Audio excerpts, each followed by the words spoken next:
In 2003, a series of strange deaths occurred throughout the United States, baffling police forces all over. The case is known to investigators as Case Number 304. The crime scenes at the victims' houses all shared similar aspects. The corpses were found next to their computer, leading investigators to believe that the suspect had murdered them while they were distracted, or moved their bodies into the chairs. The victims seemed to all have died in the same manner, gashes all over their head, as if someone had slashed their faces repeatedly with a sharp object. After identifying the corpses and searching the computers, detectives found that the victims all shared similar qualities. They were all very tech-savvy internet thieves, users who frequently shared copyrighted documents with other users on the internet. What they saw in the victims' rooms wasn't anything too unusual. Messy furniture, bugs, bloodstains, nothing they hadn't dealt with before. What they found hidden on the victim's computer, however, was much more frightening than anything they had ever seen. The computers of the victims were given to a team of cybercrime professionals, and all of them were assigned Case Number 304. Little is known about the progress they had made, for all the records of the investigation have either been lost or destroyed.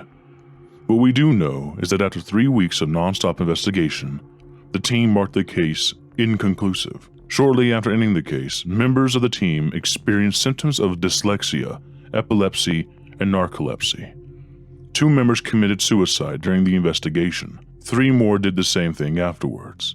To date, nearly all members of the team have been declared either dead or missing. The only remaining team member is Craig Brower, a digital forensics examiner who worked for the Portland Police Department. Brower is currently admitted at the Oregon Mental Health Center and has been diagnosed as mentally unstable. When the team first started searching the victims' computers, they found one folder that happened to be in each victim's hard drive. The folder was titled Unknown. At first glance, the contents of the folder seemed non-important, but the team knew that this folder must have something to do with the murders, for it was stored on every single computer. The contents of the folder were simple.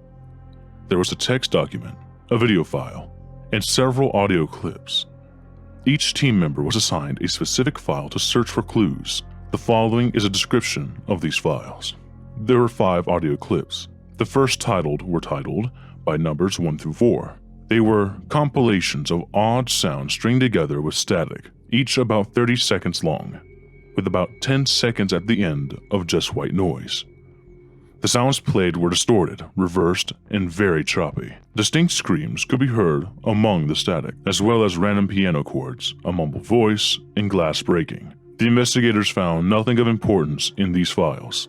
They tried distorting the audio in every way they could, but in the end found no clues. One member, however, was very persistent with the audio clips. A member assigned to file number 3, Stephen Knowlton, was a retired professor who taught computer science and programming classes at Stanford. He was very interested in file number 3, and he knew that there was something hidden in the audio. For days he listened to the clip over and over again during lunch. Fellow team members said that every day he seemed to get more and more intimate with that clip. They tried to get Stephen to stop listening and to get some work done, but he never acknowledged them. Knowlton had told his team members that he had been listening to the clip overnight while he slept, saying that there were voices hidden in the sound clip, and in order to hear them, you had to listen to it constantly. No one believed him, of course. After the first week, he started to not only listen to the clip while he slept, but throughout the day as well. File number 3 was playing in his ears 24/7. After about a week of this constant listening, Stephen started to act very strange, and one day, news came to the team that he had died during the night. After Stephen's death, the rest of the team worked harder than ever uncovering this case. They started to focus next on the video file. It was simply titled BehindYou.avi. The clip is roughly 25 seconds long Seen in the clip is what appears to be a woman typing at her computer, filmed from behind. Nothing can be heard. The camera inches closer towards this woman. The screen in front of her is flashing black and white, as if it were a strobe, brainwashing her as she stares lifeless at her monitor. As the camera is almost all the way into her hair, the video freezes. Suddenly the woman turns around. Her face is covered in blood. A piercing scream is heard, blaring throughout the speakers. Her eyes are gone, black. Scratches and bruises cover her face and ears. She opens her mouth as the sounds reverse into a loop. The video ends. As soon as the video was played to the group, there was silence. Everyone was mortified, not knowing what to think. Then out of nowhere, one member got out of his car and started yelling as loudly as he could, words that couldn't be made out, as if he was speaking another language. This added to everyone's existing fear. The member, Alan Mercy, was scratching his eyes out on the floor, screaming in what was deemed a demonic tone. No one tried to intervene, as they were all too stunned. They all just watched as Alan Mercy mutilated himself on the floor, yelling nonsensical phrases.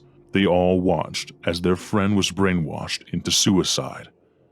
And on all of their faces, there was a smile.